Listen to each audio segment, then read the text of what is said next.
Daloy kayo!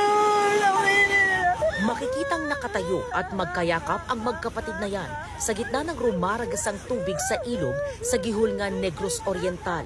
Ilang sandali lang,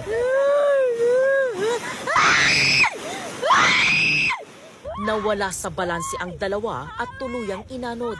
Batay sa investigasyon, pauwi galing sa paaralan ng dalawa nang mangyari ang insidente.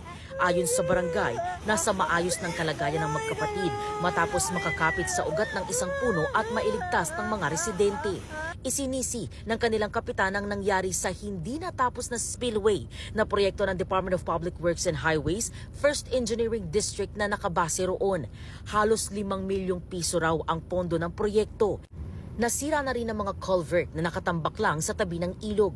Naglaan na ng pondo ang lokal na pamahalaan para maglagay ng hanging bridge para madaanan ng mga estudyante. Sinusubukan pang kunan ng pahayag ang DPWH 1st Engineering District ukol sa nasabing proyekto.